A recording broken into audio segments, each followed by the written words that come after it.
Right, I'm opening this back up. You know, we're just sitting having a conversation and that. You know, there's so much to be said, but it's about time. You know, we have so many conversations with, you know, people from all around the world, humanitarians and everything else, and we don't put it on videos or anything. It just gets lost, and so many people have stories to tell and everything else about, especially humanitarians and independent volunteers and even people that have worked for aid agencies and NGOs. They have their stories, and you know, I think now is about the time we put it all on down as a record. So basically, we're just sitting here having this discussion, and we're just talking about, on the last video, we were talking about the winter here, you know, and what went on in the winter. So we carry on from there, yeah? Why not? I mean, the winter was ridiculous. Yeah. It was the coldest winter. But the camp at Moria, how many was it built for originally? I think 1,500 is originally it was 750. 750, I think, originally, yeah. Then they extended it to, I've been told, just over 1,000. Yeah. And in January there was over 4,000 people in the camp. Yeah. 4,006. I mean, it's just not a solution. It used to be a prison. That's like it did. It was meant to be a transit centre. The EU-Turkey deal has completely failed. It doesn't work. If they were going to implement the EU-Turkey deal, it's more humane to do it. Have people arrive, sorry, borders are closed, we send you back within 10, 20 days. But these people have been stuck here for a year, and now they're intensifying deportations and arrests. The problem is with the EU-Turkey deal is it's actually against the European Constitution and the human rights law and also the Refugee Convention. So the EU-Turkey deal is not an official law. It's just something they implemented without having any ratification, debate, anything. It's like, oh, let's do this. So who done that? The European Commission. So the European Parliament have actually voted that Turkey is not a safe country because there's a suspension of human rights. The law of Europe and the United Nations countries is that you are entitled to apply for asylum. Your asylum has to be assessed, and then you're either granted or refused. So the EU-Turkey deal doesn't mean anything. You can't immediately turn people around and send them back because it's unlawful. And it goes against UNHCR's values as an organisation. Oh, they have values? No, they do. That they're meant to stand for, the positive side of their protection. Protection of for refugees. And the funny thing is that now with this whole bureaucracy and money involvement, their biggest funder is the European Union. So they're jeopardising their own values because of. It always was, though. I mean, the United Nations is corrupt from the top down, and it is run by countries, so they are never going to be an independent group. They're never going to be an NGO or whatever. They're never going to unilaterally stand for the rights of refugees because technically they're a political organisation. So, and now you've got a system with the Greek government and the UNHCR blaming each other for what happened and what's going on. The UNHCR said they can't do anything because the Greek government and the military stopped them. The Greek government is saying, well, we gave you the money to do it, you should have done it by now. And round and round and round we go, and nobody's actually saying. No one's taking responsibility. There's no responsibility. And if we can bring it back to the hunger strike and their meeting with Yasser, what was told? It is not our problem, we cannot fix it. Who is meant to fix it? Who if not. I mean, you were saying earlier about the money involved. You know, when it was the European Commission put out a statement on social media, which I read it, and they said they put 8 billion. There was 5 billion they'd given to the refugee crisis, and they were going to give a further 3 billion by February this year. So that's 8 billion they've given to the refugee crisis. I mean, 8 billion is an amazing amount of money. Yeah. And I haven't seen one bottle of water up here from an aid agency. And I asked every NGO at the time, I said, has the European Commission gave you any money or anything? And it was constant, no. So I put a thing out on social media asking the EU Commission, which obviously I didn't get an answer from, but where did this 8 billion go? It's all right throwing out these statements, we've given 8 billion. That's just the European Commission. That's not the European Parliament and not all the other money that came in onto this situation. You know, where did this 8 billion go? You know, you don't get an answer. It's just disappeared. It's just, you know, obviously there is some money being spent somewhere in camps in Turkey and Syria and things like this, but 8 billion is a tremendous amount of money. And when you think North Lesbos is on the front line, you would have thought a percentage. There'd be some evidence of it being spent here. There should have been a percentage spent here to help the refugees that were coming through or whatever. But well, what was the figure that you said to me between 2015 and present day? There were, was it 600,000 on the North Coast? Yes, 600,000 came through. That was the number That's up an until incredible early. amount of people. And since then we've had a load more come through. Yeah. And yet no one knows where this money, you know, you know, obviously they've spent it somewhere, but I'd like to know where and whose bank accounts. I mean, you know, which don't get us wrong, there was good projects by the different groups. They're not all bad, but they're just so unflexible and so stuck in their bureaucracy that they have to, like... And there are also good people working for them. There's some amazing people. And they bend the rules, literally. Yeah, and it is down again to the individuals, which is tragic, really, that they have no flexibility. I mean, the UNHCR guys that we've had up here, some of them have been really nice people.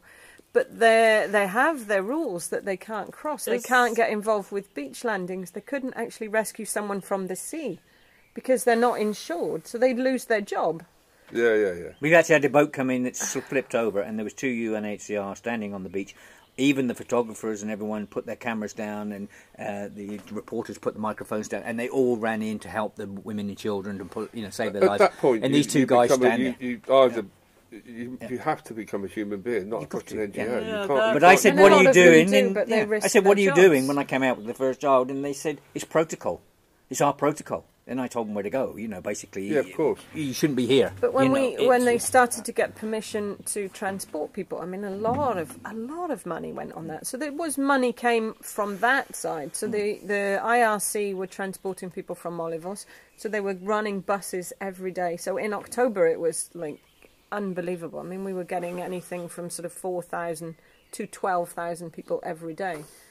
And the IRC were running the buses this side with Save the Children.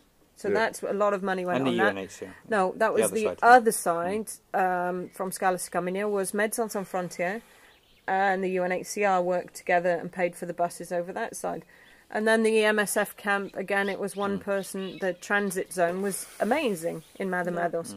So they've done tiny projects that were good, but overall are utterly useless. I feel like they focus their energy and it becomes their project and it's the best thing ever, and they don't realise it's a changing environment and you need to be flexible to work in a humanitarian crisis. This is why the independent groups always manage to do the most good, because we're completely flexible. Like in 2015, the situation, you don't realise until you look back how much the situation evolved and changed, and how you had to daily reassess and do things differently to save lives, to help people. But in northern France, an example was the authorities about being flexible. The authorities had said no, but they were worried that the camp had. Because it went from when I first went there were 1,500, and I went home for a week and came back, and there were 3,500. So it was a massive influx of people. They knew you'd gone. So they were really. There was a snoring thing. They were really worried that this was just going to keep growing. You know, I mean, at that rate, it would have been. I mean, it was massive, but it had potential. So they obviously made every effort they could to stop building materials going in, stop tents going in. They banned we had to smuggle tents in under firewood when they were allowing firewood in, then they banned firewood. All these. Then the one night there was this really bad storm and it flattened. I mean, 90% of the people in that camp, out of 3,500, this is the middle of winter in northern France, were all in little nylon tents, 2-man pop-up tents. There were bigger tents, but it was all tents. Yeah.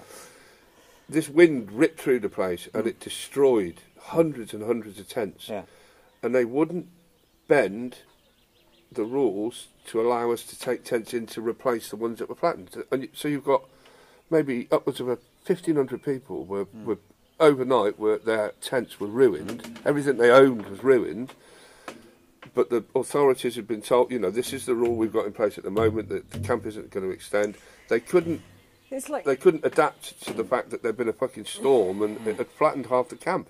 It's like Jobsworth gone mad, isn't it? It's more than my Absolutely, Jobsworth. The thing is, these people in the offices and these people that they create in this situation, do you think I had this conversation with the refugees, do you think these people as individuals, like something like that happens, and like we have here, we know we get attacked by certain people here and everything else, but and they do really stupid things, you know, and like that, for say, you know, and having people sleeping in -5 degrees in little tents and stuff like that. Do you think this is done by Europe or the European Commission, or do you think it's the individual on the spot that's doing it? Do you think it's a policy by the European Commission? No, I think it's a policy. I think it's a deliberate policy. You know, they're going to make things as difficult and as horrible as they can to deter people from making the journey. I think how it's interpreted as you come down to the ground level, when you're in the actual camp, then that is an individual. You know, the mayor in Grand Cinque was really good, but his hands were tied by the prefecture. So the mayor would have let us take tents in, but the prefecture wouldn't, so we couldn't. He you know, even got arrested, and the police, didn't he, at one point? Yeah. I remember. And the police.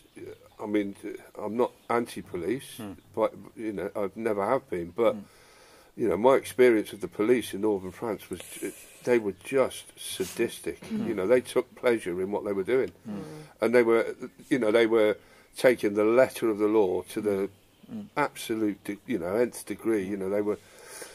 You were allowed firewood because they would have had people freezing to death, and they didn't want that. So they let firewood in, but they wouldn't let pallets in because a pallet could be used to build something. So that, you know, but they then gave no means of chopping up pallets to the refugees. I mean, do you think that's the police their self policy, or do you think someone said to them in an office, someone from the European Commission said, you know, don't let them do this, don't let them have this, don't let them to the chief of police? Absolutely, that's come from the top. It's from the top down. So from the top, they've said we can't have this camp expanded. It's gone up to 3,500 people. If it gets any bigger, it's going to be, you know, it's going to be a massive problem. This has to stop, so we need to discourage it. So the way you discourage it is make it as unpleasant as you possibly can, which means no building materials, no blankets, no clothes, no food sometimes. You know, they were turning food deliveries away on Christmas Day in northern France. So that comes from the top. It then depends on how it's interpreted by the people. You know, I mean, that is a perfect example. The camp was half flattened. That wasn't rebuilding the camp, that wasn't expanding the camp, that was just putting people back in safe, warm, dry tents after a disaster, after a storm. You know, now that should have been really easy for someone at ground level, like the mayor's office or the prefecture, to say, this is an exceptional circumstance, there's been a storm, let's let 1,500 tents in. 1,500 blankets, but they didn't. They stuck to the letter of the law. This is what I can't get my head around. In the last few years, I mean, I've been watching the reports coming out by the EU Commission and everything else, and you have something like that where you have a disaster happen, a big wind, a storm, and everything else, and they're making people suffer even more, but they're not going to help them. And then I see the EU Commission completely, constantly, something like in Peru, there's been a minor earthquake, and they've just sent all this money out and all these people to help. In Africa, something's happened and they've sent all these people to help and all this money to help. Here on their own doorstep, when you have this world crisis going on, they're deliberately making people suffer. Yeah, absolutely. Yeah. So isn't this? I can't get my head around this, because this is called the European Commission. Isn't European Commission meant to help people within Europe? But everybody across Europe. You know, Greece, right the way up through. Everybody got caught with their pants down. I mean, perhaps they knew, perhaps really high up they were expecting something like this, but I don't think locally they were. And I think everybody got caught, and they just sort of like a rabbit in the headlights. I said in 2015 on video. I said this is going to get a lot worse. Well, but I mean, this was when I first went to Grand Cinque. When the week I just described, when I went away when there were 1,500, I came back a week later and there were 3,500. This was in November 2015, so it had already got that bad in northern I said this France. back in May. I said back in May 2015, we were bringing in about 1,000 a day, and I said this is going to get a lot worse. This is not going to stop here. No. And the signs are there, and I think even the UNHCR put it out before me. saying we've got a big problem on its way. You know, they said something about that, didn't they? UNHCR actually put a report in 2014, the original report, with a warning to their UNHCR head office and to the European Union that this was becoming an issue. And you could see it escalating in 2014. You could see things were changing. Well, I think everyone, really, honestly, you know, really naively just stuck their fingers in their ears and hoped it was just going to go away, and it's obviously not going to. You know, they're bombing the shit out of these countries. Of course, they're going to want to get away, and they're going to come to the place where. Can I just stop this one, because that's what I want to go on to next. I mean, we can be here all day because there's so much. We've all got our own stories. We have to, sorry, but I just need to. They have to keep an eye on the time. Let me just shut this one down a minute, and we'll start up another one, because this is what Gavin said now about the way things are going now and everything else, and what we should have done, and what we didn't do as human beings. We can talk about that one. Okay, I'll shut this one down.